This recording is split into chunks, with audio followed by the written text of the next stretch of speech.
The man, the myth, the legend of Mr. Edgar Allan Poe. And his 6 degrees of connection to everything. Literature, Pop culture, sci-fi science, surrealism, horror. Poe places, Join us on most major podcast platforms, including our YouTube, Poe Unplugged. The great problem is at length solved. The air, as well as the earth and the ocean, has been subdued by science and will become a common and convenient highway for mankind. Greetings, Poe fans. Welcome back to one of our degree episodes. Jeanie? Yeah. So what degree are we talking about tonight? Oh, one of my favorites. It's all about the science and the science fiction. Woo! Whoop, Awesome! And specifically, we're going to talk about he has been called the father of science fiction. And, Yes. he probably is the offspring, we could say, of Edgar Allan Poe, because Poe is the father of a lot of things. Absolutely. Especially yes. a lot of ideas like horror and the detective and all those other things. And he was definitely a science guy. That's Especially, true. who else would write a textbook about seashells? That is true. Now that's all about Poe. Yes. Yeah, that's just weird.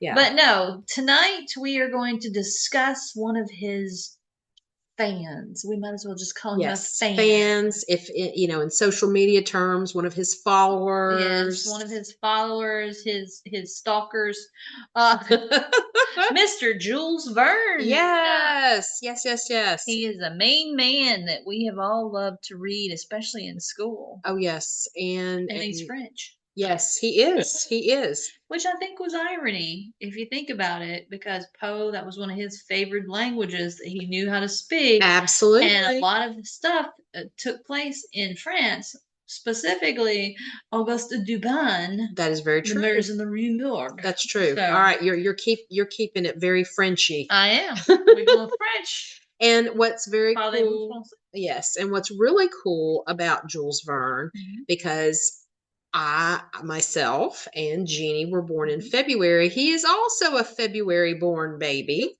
February 8th, 1828 in Nantes, France. Yes. And he died March 24th, 1905 in Amiens. And so he was 77 when he passed. That was a good number too, especially for that day and age, because there was a lot. Well, it actually would not have been so bad because antibiotics had started and they had pain medication at that time. And, they had tested a lot of people and found out some different medications. So the mortality rate had, extended in that time. And he was living in Europe, which was a little bit better. And well, considering he lived through the time of the Civil War that it was occurring in America, so he wasn't in America, so he didn't have to worry about that. However, he did live through the French Revolution. Yes, he did. Yes. So that's amazing that he lived through that, because the French Revolution came after the American Revolution, because the French people got the bright idea from us. Yes, that is very true. That's one of the things when I was teaching it, I always had made sure to tell the kids it is the American Civil War. American Revolution. Yes. And they're like, what? Because there was others. It's not just us.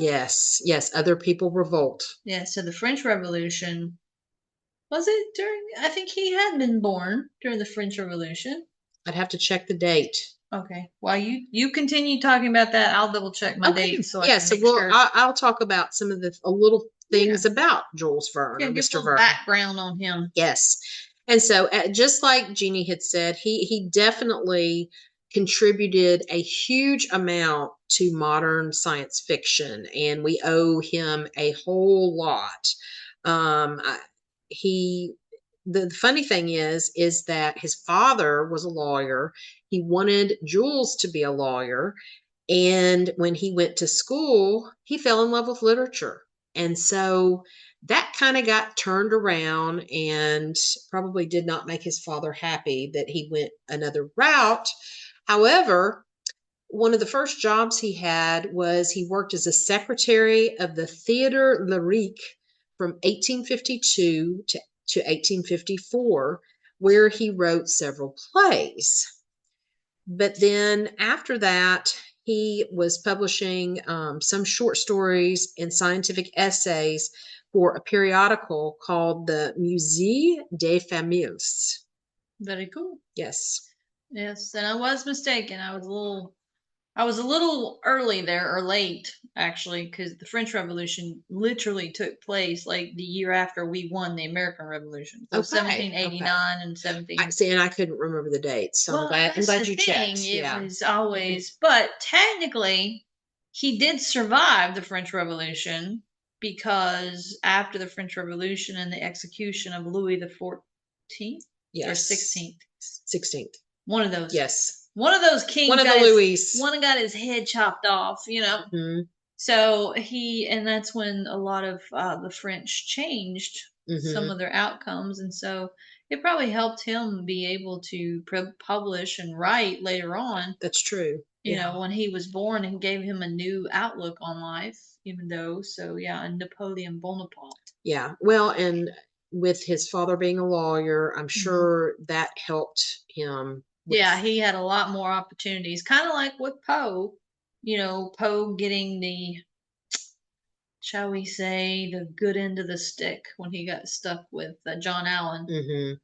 And being afforded a lot of education and a lot of things. Right. Not the love that he needed, but the financial backing. Yeah. For a time, for a short Yes. time. Yes. Yeah, see, he was not given Francis probably gave him a lot of love and Yes. Yeah. affection. I meant from John. Yeah, but no, the male part of it was just like, why am I dealing with you? Oh, that's right. I love Francis, not you. Yes, that's right.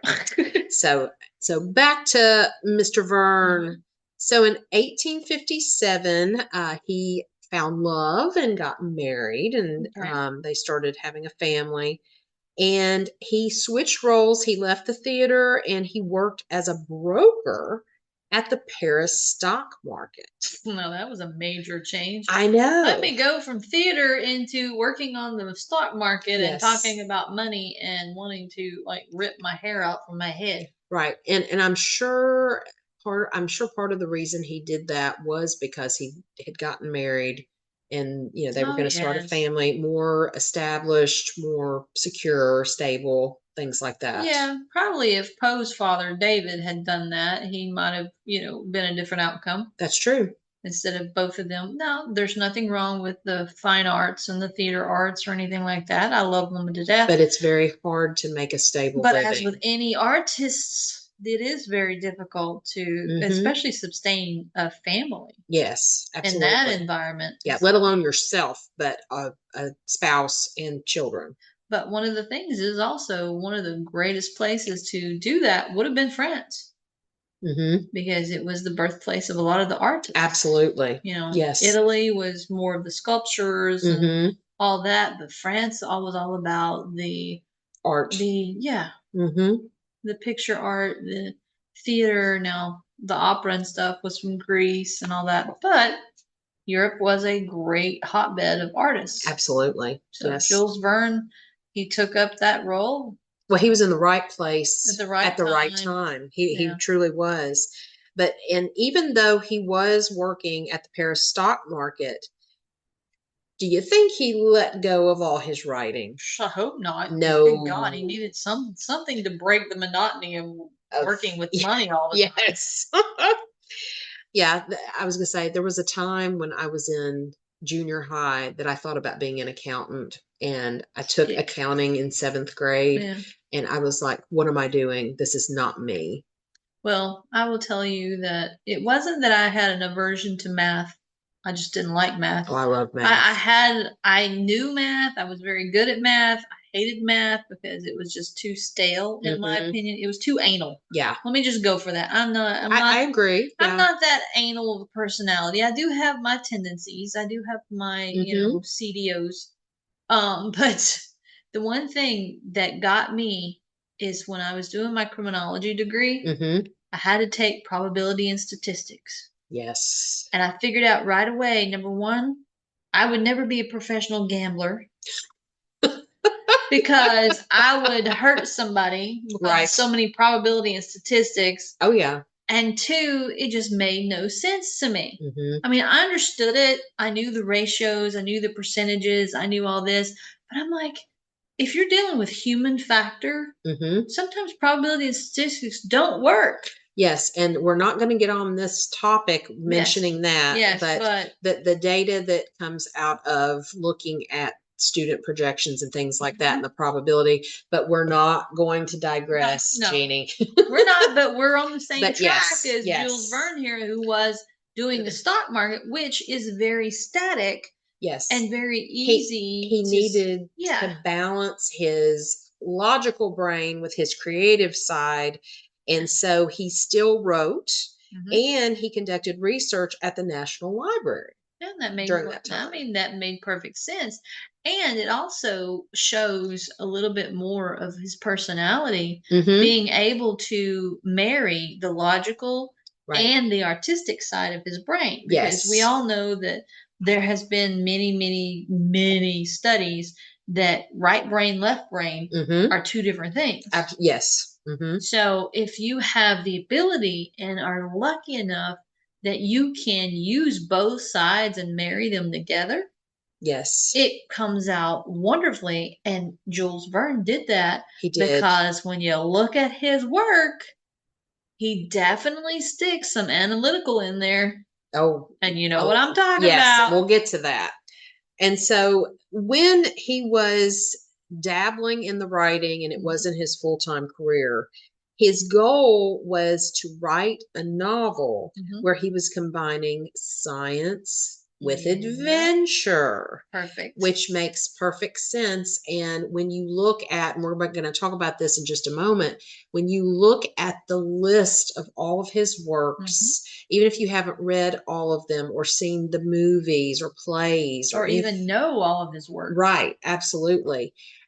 That is what he's known for. Absolutely. He is just a genius at it. Yeah, and he does it so well. And like we were talking, that he puts the science so well into his stories that you have to stop and think, is this real? Is this historical fiction? Yes, but we were talking about that before we started our recording. Yes. It's like this man it's like he's Nostradamus. Yeah. He's traveled, he knows, and this is too scientific in some instances to actually be fiction. Absolutely. I mean, I know that I will look up things, and now with smartphones and things like that, it's a lot easier when you're reading, like, because I'm one, I like to hold the book in my hand and turn pages more than yes. Sorry, I love sniffing books. I can't help book sniffer. Exactly. But especially if they're old.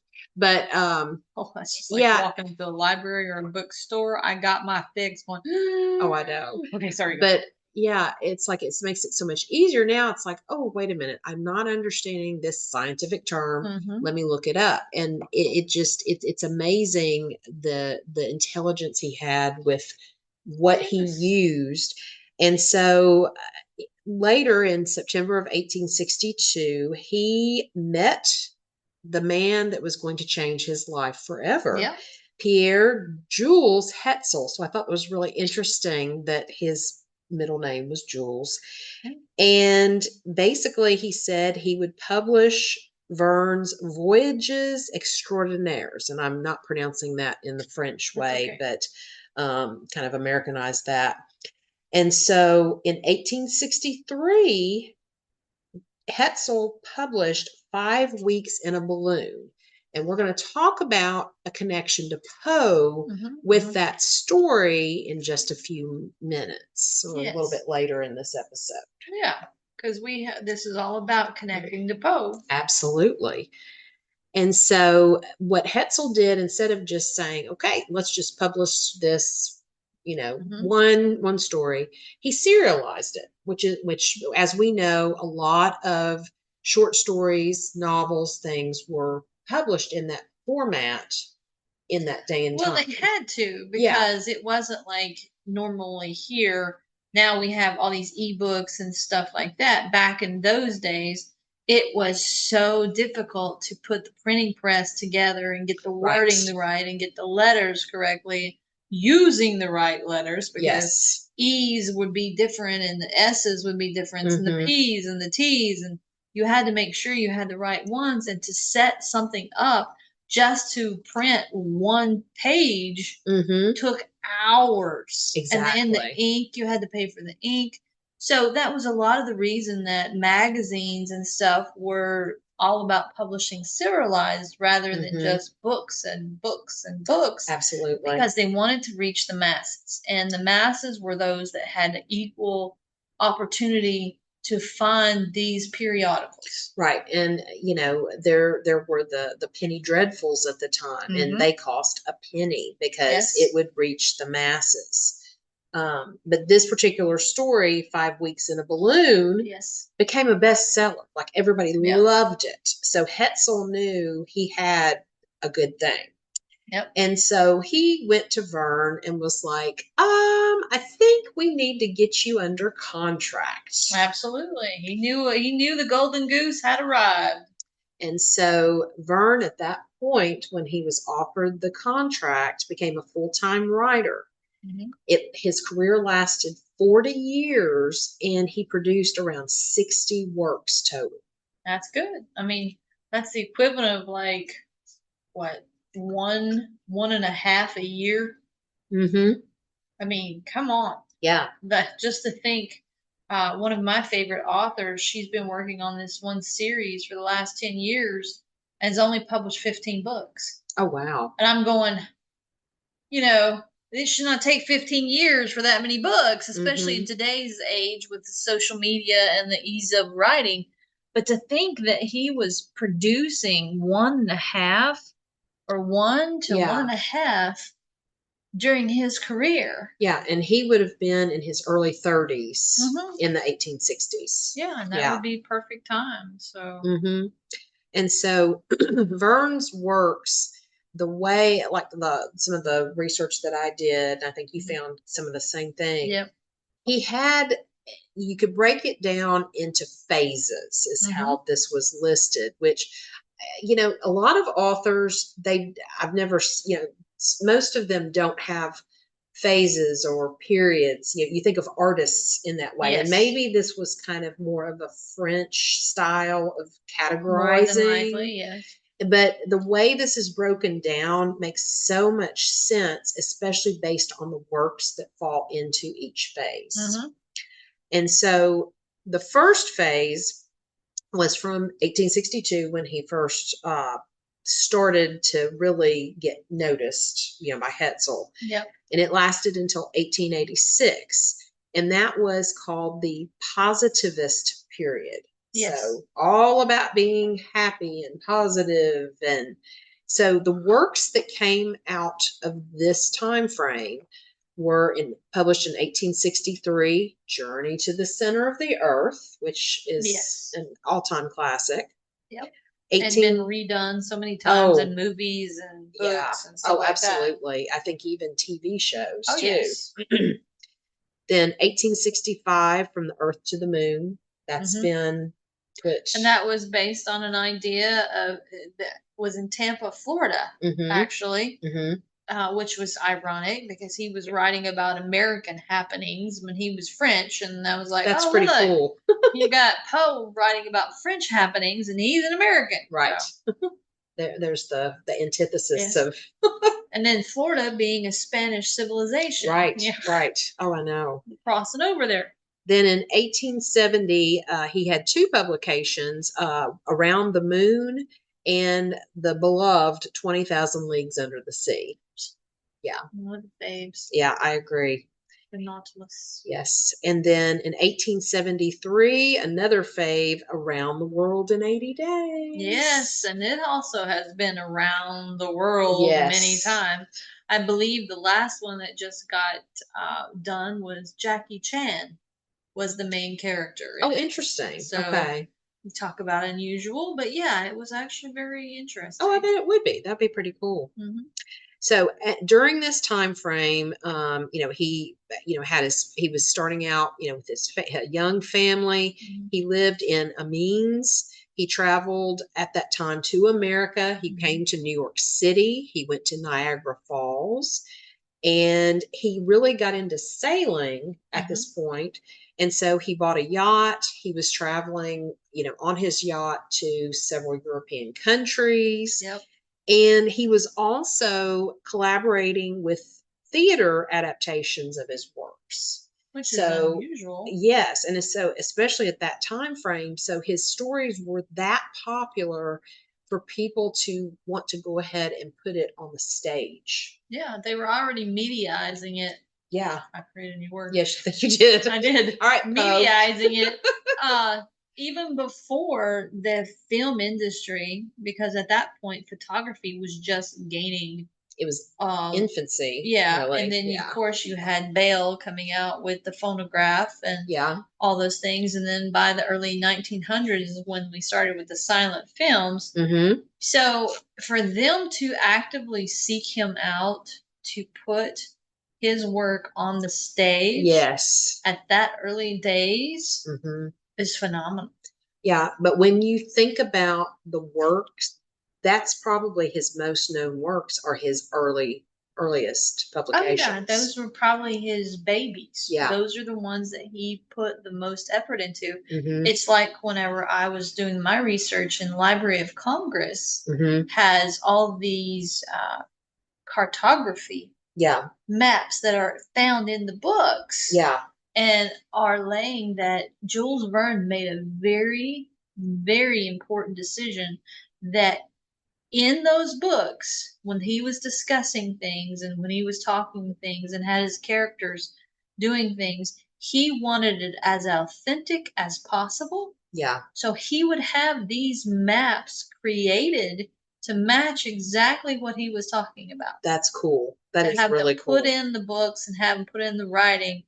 And even when the characters were writing, like the journey of the center of the earth, the character was talking about all the different layers of the rocks, the geological formations, the latitude, the longitude. So he was sticking as close to actual science. Yeah. Even though it was a fictional based science. Yeah, that is amazing. Because even in today's, we haven't made it to the center of the earth, or we haven't. Other things have. Yes. We haven't got there. So I doubt very seriously we will unless we can get transporter and, like a million sunscreen. Yeah. It'd be more than that. Yeah. There'd probably be a number I can't even pronounce. Yeah. Yeah, it's a number of trillion, zillions, or whatever. Exactly. But it's very interesting. And that was one of the things that he wanted to do was to make it. And he was so enthralled with Poe with his balloon hoax. Yeah. And he was like, it's very entertaining, but he wanted it as scientific as possible to take it to the next level. Yeah. Just like with the and Arthur Gordon Pym. Right. He's like upset like many of us who read a book or watch a television show or something and we're not happy with the way the writers did it or ended it or put something in there or the characters. And what do? We create our own little fiction to fix it in our heads. Exactly. And Jules Verne did the exact same thing. He did. And that was basically that he did in the second phase, which was from 1886 to 1905. And you go from positive to the pessimist period. Or otherwise known as the midlife crisis. Yes. And so during this time frame, he moved away from like pro science, meaning like he was all about science and nothing else.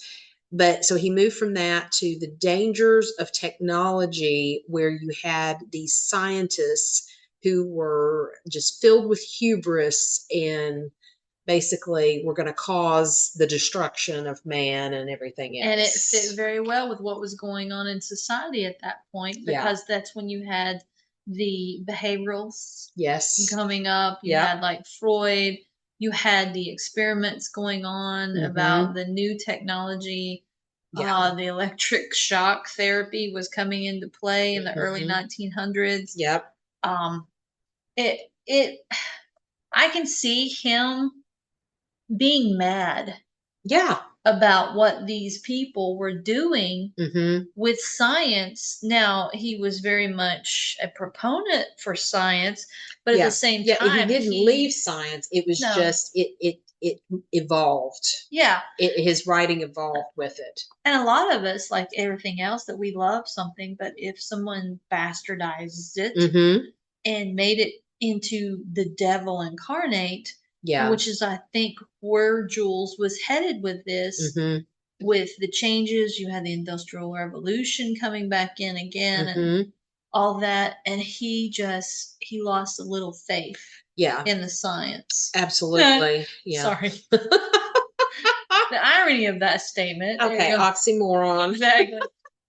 So out of this period, he wrote Topsy Turvy, published in 1889. In 1895, The Floating Island, and several of these have like 2 to 3 titles. One is French, one is American, and then there's a different way in American to state the title, but I only wrote down one of each. Yeah. And then in 1896, Facing the Flag, and 1904, Master of the World. Yep. And what Jeanie just mentioned from Connection to Poe, or do you want to save that for later? No, you go ahead. Okay. And so during this period in 1897, he really loved Poe's work. He read Poe as, a child and got hooked on Poe, basically, and decided that in Poe's only novel, The Narrative of Arthur Gordon Pym of Nantucket, he felt it was unfinished. And if you've read it, you can get that sense that why didn't Poe give it a little bit different ending? And Jeanie and I have speculated. We've talked about it on. You can find our Poe Unplugged episode about it, where we discuss all of it from several different people's point of view. But it is unfinished, and so he was like, you know what? I'm going to write a sequel to this. Yeah. And it's called An Antarctic Mystery. And on Tuesday, September 24th, join us for Poe Unplugged. I'm plugging it here. Exactly. But perfect opportunity. If you have read it, or if you can read it pretty quickly, I think it's a little over 200 pages. The copy that I'm actually finishing reading it, hopefully this weekend or by Monday night. My book doesn't have page numbers. It's really bizarre, but it's okay. But this particular book, it's amazing, and the ties where he's included Poe, he's included Pym, and the other characters. It's amazing. Yeah, it is the perfect homage to Poe. Yes. Poe's work and fan fiction. Yes. It's one of the first fan fictions. Yeah, if we can actually pinpoint where fan fiction began, we could probably put it right there at Jules Verne's feet. Yeah. Because who else would take someone's work that they already have published an actual book, yes, and just weren't happy with the ending and said, nope, I got to fix this. And he did. Yeah. He added his own twist. And then Carmen and I were actually discussing earlier, and I made the comment that maybe Poe left it the way he did because he was planning on going back maybe and doing it differently. Or, like we were discussing, that was his only novel. It was. That he ever did. And maybe he just got to the point to where he's like, well, I'm tired. I don't want to do this anymore. Boom. I'm leaving it the way it is, and people can interpret it that way, which Poe did that with a lot of his stories. Yes, very much but so. Poe also, with the first theory that you said, Jeanie, Poe a lot of times would re-edit things. Yep. He'd go back multiple times, and so we may never know why he left it the way he did, but Jules Verne picked it up and said, I'm a fan, and I'm going to finish it. Yep. I'm going to fix this. Yes. Which is really, really cool. So join us Tuesday night, September 24th at 7 p.m. Central Time. Yes. And you can find that on our website, 6degreesofpoe.com, and register, and we'll send out the Zoom that the morning of the 24th. Yeah, So and you can come hang out with the other poem pluggers. Yes. I think that's what we call them. Well, decide to call them anything. I for some reason that doesn't sit right with me, and so I just say the Poem Plug group. Yeah. Yeah, true. Well, we just got to come up with something to call them. Oh yeah, absolutely. We can't But really anyway, call them the unstable ones, but no. but we have a great time. Everybody has different perspectives, and you learn so much from each other in talking about Poe's short stories, poems, and things like that. And then we incorporate some other things too, like this sequel from Jules. Exactly, which now we're not just going to be talking about Poe's influence and what Poe wrote, but now we're going to bring in Jules Verne and the first fan fiction of like, dude, that's so cool. Yeah, absolutely. And kind of going back to this pessimist period, there is another reason why, besides like things that were going on in the world, because that obviously affects everybody. Personal things were hitting him really hard. His son Michel was very rebellious, so he was like having issues with him, keeping him under control. Can't even call him a teenager at this point. Yeah, and he had financial problems. Jules Verne had financial problems, so he had to sell his yacht. So his hobby of sailing went away. So if that was his escape, he didn't have that anymore. Or use that as his muse. Right. Since he loved to write the so sea. much about the sea. Yeah, absolutely. How much came to him on the ocean? Yeah, that's a good point. Something that hit him very hard was the death of his mother. And also he considered Pierre Jules Hetzel his mentor, and he passed away as well during this period. Yeah, and that would hit you doubly hard. Absolutely. Because not only are you losing a very good friend, but you're losing someone who believed in you and your writing. And took a chance on you. Yes. Yeah. And made you who you were. Absolutely. And then one of the last things of this period that really hit him hard was he had a mentally disturbed nephew who shot him and left him partially crippled. And so that would definitely have a impact. Absolutely. And so, the last thing in this period that he wrote, again, was 1904, Master of the World, and he died in 1905. So we said his work is divided up into 3 phases, and the end of this phase is 1904. So you're probably wondering, are we crazy? He only has 1 year for his 3rd phase, and actually, no. No, because the question of whether we're crazy or not is mute. Yeah, is a moot point. Let's not discuss that. But like many things, we always think of 3 phases of life as birth, life, and death. Right.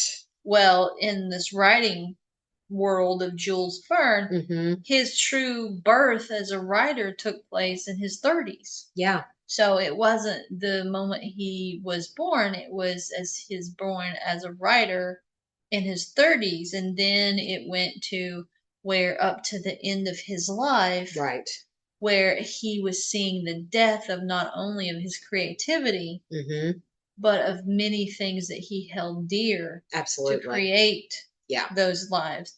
And then what else, after he's gone, most of writers always leave some type of memoirs, some type of unfinished works, and who better to jump on that and take over and say, oh, let me finish this, or let me do this, and it probably was not the most perfect person to take up the mantle, depending on how their relationship went.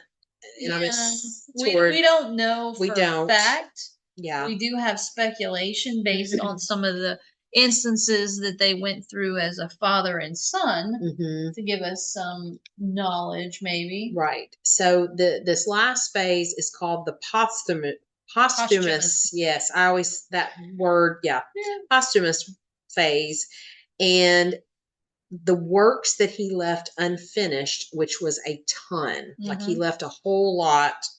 So this period was from 1905 to 1919, and his son Michel took those works, and some of the articles I read said heavily edited. There was one that just said he rewrote and revamped and changed some things. And so I'm sure Jules Verne would probably not have approved of some of those things based on what we're going to talk about in just a minute. And it makes sense too. This would be a third phase, and that third phase would be like the equivalent of an AI.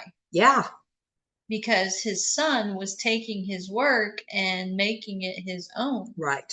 In the name of Jules Verne. Yeah. So plagiarizing his father's work. Yes. And trying to make it popularized, but was doing a horrible job of it. And so critics and scholars of Jules Verne really have mixed feelings about these adaptations that Michel did, because it's like how much of Jules Verne was really in that, or how much was it Michel, or was it a nice combination?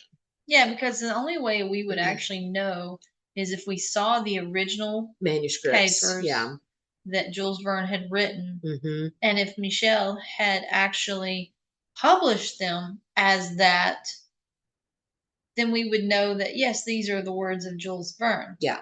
But knowing the son and the opportunity of getting his own fame but still using his father's name, right, he probably wrote it to his own beat of the drum, so to speak. Yeah, and there were 8 works that came out during this phase from 1906 to 1919, and then Michel died in 1925. So so 20 years after his father died, so he did not live that much longer. No, he didn't. And I also think about it too. There are writers that the families have paid other writers, ghost writers, ghost writers, and autobiographers or biographers. Well, like even they actually get to keep their own name on it. Like Agatha Christie, her estate has paid several authors, 2 or 3, I think, because I've read her works. Well, actually, just to create new stories. True. And the ones I've read have been very good. Then there's the one that I wasn't a fan of was Margaret Mitchell's estate hired Alexandra Ripley to do the sequel to Gone with the Wind, and I just felt like it was a romance novel. It was not, but that we're not going to digress on that. But I'm just using those as examples. Well, and the thing of it is you have to be extremely careful when you try to adapt to someone else's writing. Absolutely. To create something in their genre or their mindset, because it's very hard to do. Right. I mean, even as we've discussed, and I did a paper under one of my master's degrees about it, is formulaic fiction or formulaic language. Yeah. And that's where ghost writing comes into play. Yeah. You have one set name that you're writing under, but there's so many different people, and they have to follow a particular formula. Right. In order to create something that is so standard. And so if you can't find the correct writer, you can't get that formula. No, it's going to be very different and very noticeable. And I mean, it's just like some of the writers. Think about it.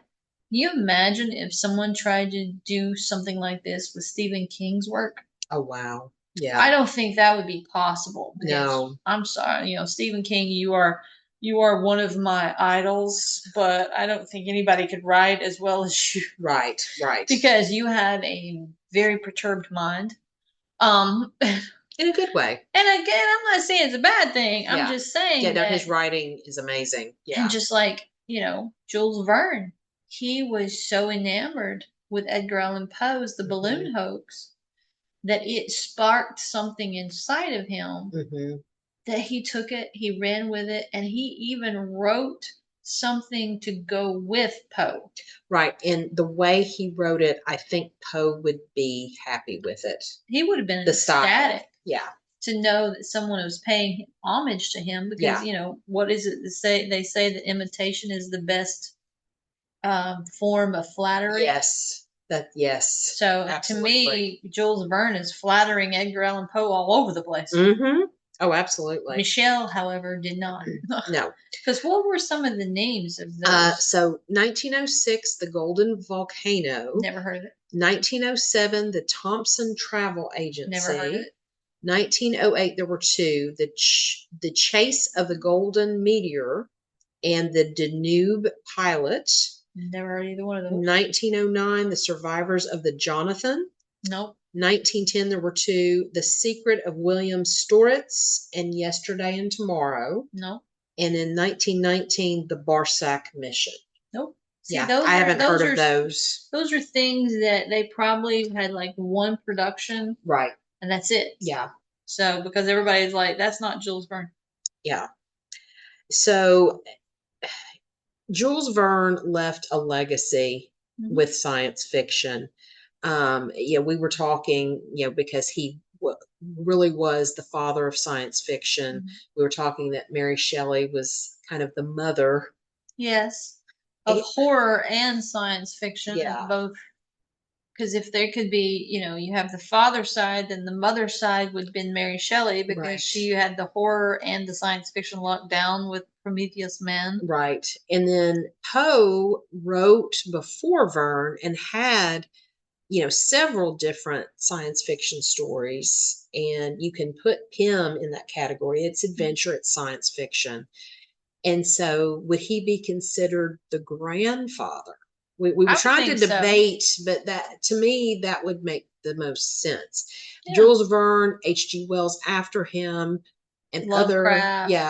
They all produced probably more science fiction than Poe did, but Poe has to have some street cred on this. Yeah, and the one thing that he would have street cred for is because he was writing in an age when science was just getting off the ground, right, so to speak. Because you had Sir Isaac Newton and his discovery of gravity, and the early or the late 1700s, right. The Enlightenment period was going on when Poe was born and growing up. So I would have to say that he would definitely be the grandfather. I think so too. Because he was taking something in its infancy and creating that spark. Yeah. Then he was passing it down to the next generation. Absolutely. Just like with Mary Shelley. She's sitting around with a bunch of other writers, her husband and some other friends and stuff. And they all were daring each other to write the perfect horror story. Exactly. Yeah. And that's how she came into being of the mother of the horror and science fiction, because good old Dr. Frankenstein. Absolutely.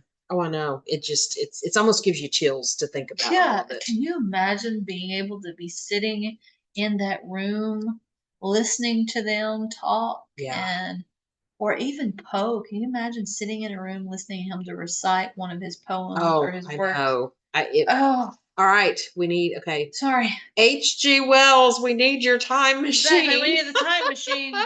Or when we do our Halloween special in the next month, we'll be seancing and, channeling in some Poe there. That's right. And so kind of going back to with the legacy that Poe, Verne, Shelley, all of these that started science fiction.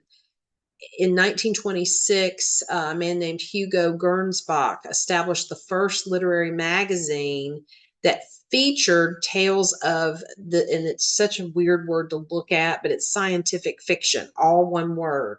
Scientific fiction. Yes, and the literary magazine was called Amazing Stories, which I think is really cool.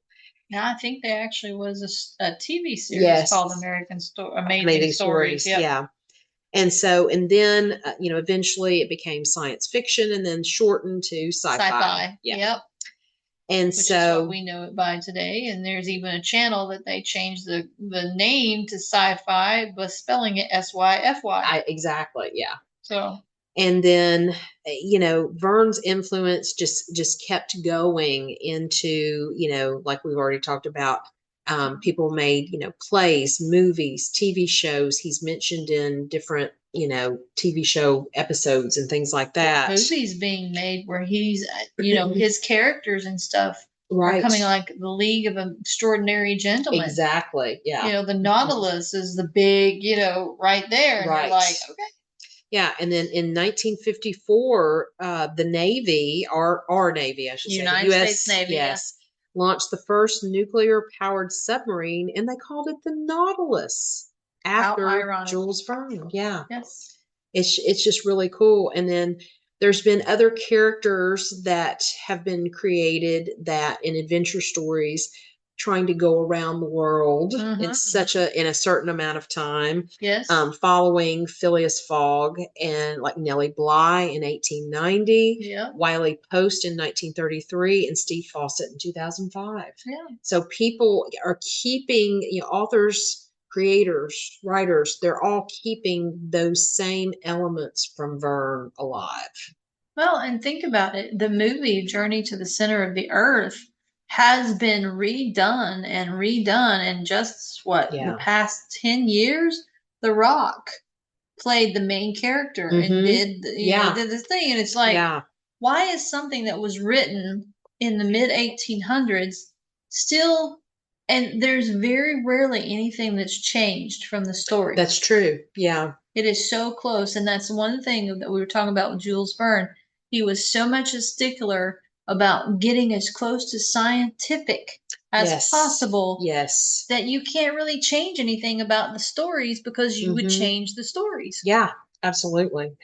And when you look at Poe's style of science fiction and Verne's style of science fiction, they both used real world elements in their writing. But Poe had probably more fantastical elements of the science fiction. Yeah, I was pushing more toward the mental. Yeah. More definitely. Of the emotional / mental aspect of psychological. Yeah. Where Jules was. He used the plausible uses of science. He stuck with, he like you said earlier, that he would use the science that was from scientific books. Yeah. To give him the credibility of having real science added. Not that Poe didn't necessarily do that, but not as in depth. No, he used it to a certain point to make the story. Right.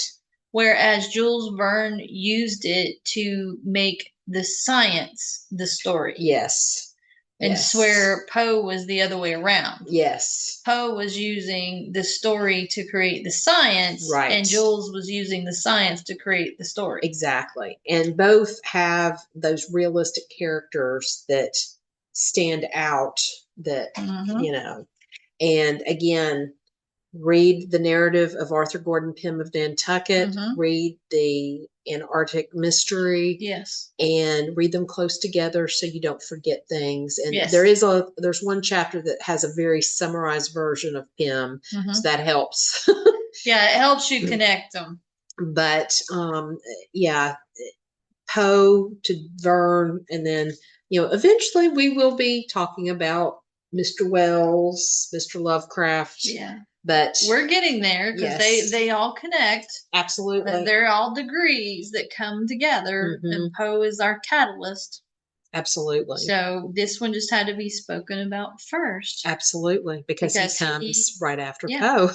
Yeah, he actually read Poe's story, The Balloon Hoax, which led him to wanting to write his story. Yeah. That became the first one that was published. Right, in 1863. And Poe wrote The Balloon Hoax in 1844, and he hoaxed the public.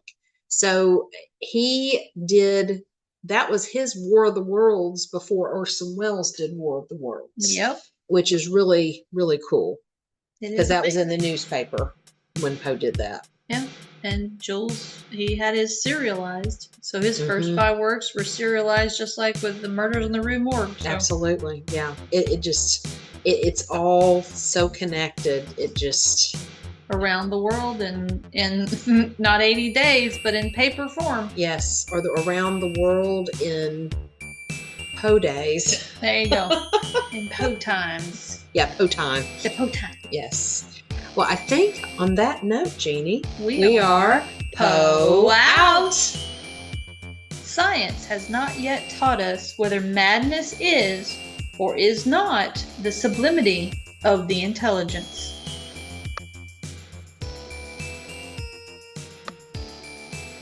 Until our next connection on our podcast, keep Poe alive. The 6 Degrees of Edgar Allan Poe is hosted by Carmen Bolden and Jeannie Smith. Produced by Mitt and Poe Cat Productions. Music created and recorded by the Creature Preachers. Thank you for joining us.